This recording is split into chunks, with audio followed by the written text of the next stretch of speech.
We're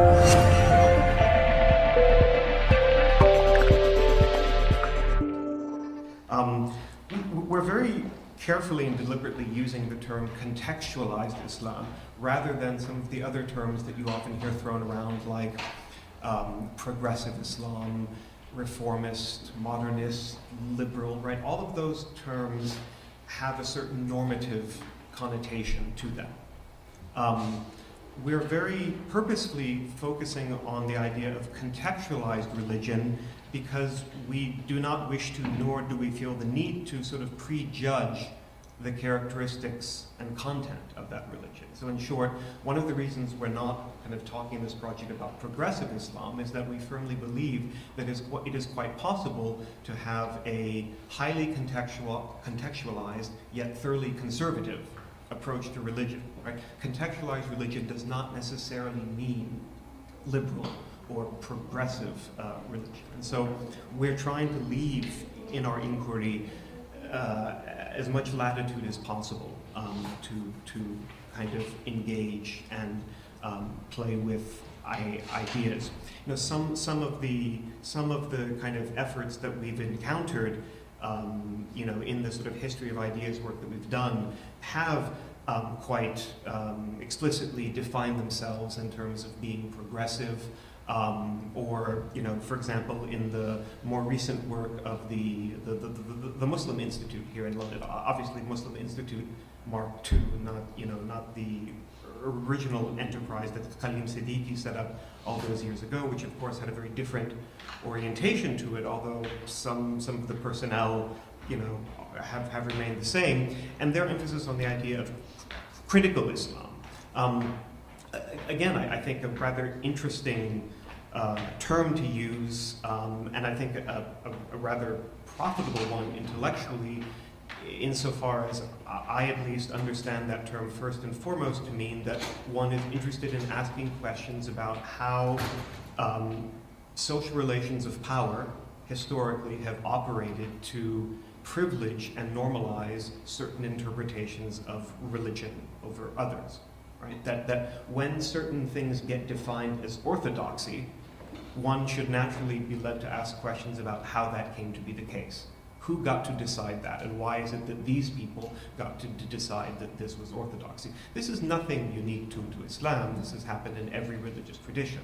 Right? In Christianity, the early church councils were precisely engaged in that kind of activity. There were many other gospels that never made it into what we have now received as the Bible. People sat down, they were men mostly, sat down in the early hundreds of years of Christianity, the first centuries, at a series of councils, and made decisions essentially about what would constitute the canon of the religion. Similar process has occurred in Islam as well. And so one naturally wants to ask questions about how were the social relations of power historically constituted that have produced particular conceptions of Islamic normativity and orthodoxy. And so to kind of talk about a critical Islam is precisely, I think, to ask those kinds of questions rather than to necessarily prescribe any particular kinds of interpretations. What I want to kind of highlight for you as a way to kind of opening on to the discussion that we can have later is to kind of touch on what we have identified as some of the major obstacles that have limited the ability of these efforts to develop contextualized approaches to Islam from developing a kind of broader following. And just to sort of be clear what we're talking about, I keep referring rather abstractly and generically to these efforts. We're talking about everything from the emergence in the 1970s of the kind of work generally associated with the International Institute of Islamic Thought, IIIT, which of course is not an exclusively British or American or Western thing. It's a thoroughly transnational entity.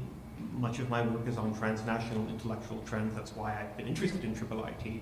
But one can't help but notice that there was a very specific and important role being played by European and North American-based intellectuals within those networks in terms of developing notions like fiqh al-aqaliyat, the jurisprudence of minorities, right? The idea that, as Muslims living in minority, this has implications for how we think about and do law. So let's figure that out, right? So that would be one expression that we're dealing with in the project.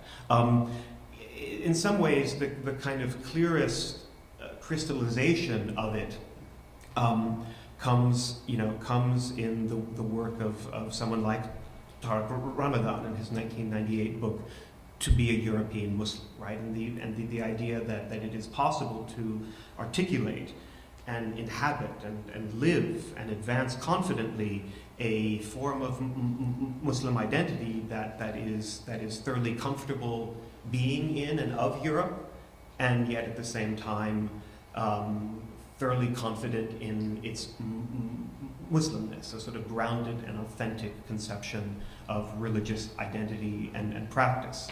And in some ways, his work is sort of the linchpin around which the kind of project hinges, and the reception of it and what people have done in response to it over the years. So, in terms of kind of identifying the sort of major obstacles that seem to sort of get in the way of this stuff going very far, I'll just run through them rather quickly.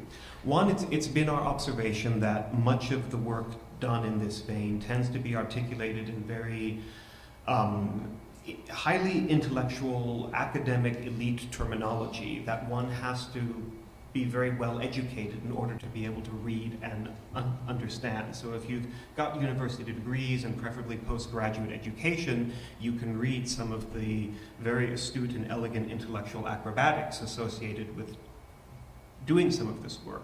But it then becomes rather difficult, I think, for someone who's living in a down and out suburb of Bradford or Birmingham, who's having trouble making ends meet and wants to understand what their religion says about and has to do with that daily experience. The work of some of these, contextualizing reformist intellectuals doesn't really seem to have much relevance. So I think there's been a problem with a certain amount of intellectual elitism and a failure often to translate the promise that is present in some of these ideas into something that is more like a community level praxis. Second, I think there's been a consistent suspicion among some segments of the community, let's put it that way, that this work is to be regarded with suspicion because what it really is an effort to westernize Islam. It's trying to sort of it's trying to get under the hood, as it were, and reconfigure and retool and to change the religion to make it more like Western values, but to still kind of put an Islamic packaging about it. So it's sort of a fear that this is a form of sort of Trojan horse westernization going on. Another concern, and I think one that has been rearing its head very regularly, and we're seeing it in France certainly just in the last couple of weeks again, is the idea that these efforts to kind of produce contextualized reformist approaches to Islam are often demanded by and driven by and sometimes funded by governments in the countries in which these Muslim communities are living. So once again, just now in France, we have President Macron talking about some of these kinds of ideas and a sort of renewed debate about what and a French Islam would look like. But again, the terminology here in French is important. It's about asking for not an Islam en France, the idea that there's something called Islam whose content is determined and it's going to come to France and France will have to deal with that, but more the idea of an Islam de France, that again, something will be done to Islam to make it more French. With the idea that maybe the French state might get involved in that, might have a direct hand in it. And I think it's precisely that kind of thing that reinforces these fears that this is really a state-driven agenda rather than something that's actually organically produced by the community or even intellectuals of the community. We think that there are also a couple of broader structural conditions that make this work difficult. One is the persistence in many Muslim communities still of various forms of sort of communitarian and sectarian tension. This is not just disunity within the community itself, but certain trends and currents theologically and socially that have been present for generations that feel, I think, increasingly under threat, and so, if anything, sort of double down on their desire to sort of cling to a very particular and often narrow and exclusivist conception of Islamic normativity. There's also the intervention of the securitization variable, right? The fact that much of the public discourse and debate about Islam, both within the community and about the community today, continues to be around questions of security. You know, we can sort of call this the kind of the prevent variable, right? And the polarization that it produces. That too often, rather than having complicated, complex, difficult conversations about particular understandings of religion and how they're best to be regarded, the debate within the community ends up being about whose side are you on? Are you with the government? Are you against them? Do you support prevent? Are you against it? Do you take money from them? Do you fight against it, right? And that becomes the terms of the discussion rather than ever actually getting to some of these more complicated issues. And again, I think the question that was posed to Ziba Mir Hosseini about the Tariq Ramadan case this morning, I think was perfectly illustrative of one very tangible expression of that tension right now. And I think Ziba's response was absolutely correct in the sense that philosophically, intellectually, ethically, it is absolutely possible to say, yes, I am critical of the way that Tariq Ramadan is being treated by the French authorities, where there clearly seem to be double standards at work here. And at the same time, I'm also able to, in a sense, stand with the Me Too movement and demand that the charges against him be taken very seriously. It is possible intellectually to separate those two things. And yet at the same time, I think it's very difficult for many young people today to be able to feel that they can, on the one hand, raise concerns about the way he's being treated by the French authorities without seeming to betray the commitments that they want to have towards Me Too. That it's difficult, because of the climate around these issues, to articulate a position that manages to strike that tricky balance. Again, not because it's not possible, but because the sort of context in which Muslims and Islam continue to be debated in Europe make it difficult to kind of hold those positions simultaneously.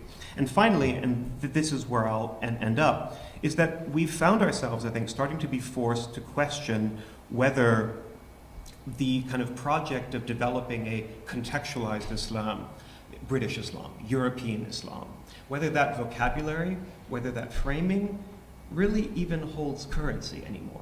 You know, one thing that we've come up against in our data collection, particularly among our youngest interlocutors, and youngest here means, you know, people in their 20s, kind of saying, oh yeah, that whole European Islam thing, that British Islam thing, that's the last generation's project.